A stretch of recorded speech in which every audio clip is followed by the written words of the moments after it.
আচ্ছা, আপনার বাজেট কি হচ্ছে 30,000 টাকার নিচে বা 25,000 টাকার আশেপাশে? তাহলে আপনি কি করবেন?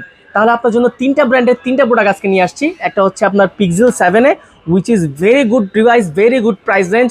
এটা কিন্তু 23 থেকে 25,000 টাকার মধ্যে বেস্ট একটা ডিভাইস, এটা নিয়ে কথা বলবো। তারপর হচ্ছে S21 plus, which is have Snapdragon 888 processor, in display fingerprint, 4700 mAh এর ম্যাসিভ ব্যাটারি। এখন পর্যন্ত চাহিদা তুমুল লেভেলের। এখনও আপনার হচ্ছে আগে প্রাইস ছিল 28, 29, 30, বাট আজকের price specially for this video আজকে অনলি 24,990 টাকা হচ্ছে S21 প্লাস। দেন আমরা দেখবো হচ্ছে অপো রেনো 11 5G। এটা কিন্তু হচ্ছে 12/256 GB। এটার কিন্তু ভালো একটা প্রসেসর ইউজ করা আছে, ইন ডিসপ্লে ফিঙ্গারপ্রিন্ট ইউজ করা আছে, which is impressive camera also.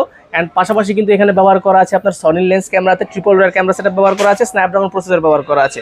সব কিছু মিলে এই ফোনটার প্রাইস হচ্ছে, যখন অ্যারাউন্ড নিউ ছিল তখন 45 থেকে 50,000 ছিল, বাট আজকের প্রাইস হচ্ছে অনলি 24,900 টাকা। 24,900, 12/256 GB, as like new condition, just open box product, একদম ফ্রেশ কন্ডিশনের ডিভাইস। দেন আমরা যাবো হচ্ছে শিফট করবো হচ্ছে পিক্সেল 7-এতে, যেটা আমরা প্রথমে বলেছি pixel 7 have a good price today. এটা হচ্ছে আপনার গিয়ে 23,000 টাকা প্রাইস। দেন আমরা হচ্ছে এটা যদি স্পিক কনফিগারেশনের কথা বলি, কালার আছে আমাদের কাছে ব্ল্যাক, কালার আছে হোয়াইট, দুইটা কালারই আমাদের কাছে অ্যাভেলেবল আছে। এটা হচ্ছে ব্ল্যাক, এটা হচ্ছে হোয়াইট। প্রাইস 23,000 টাকা।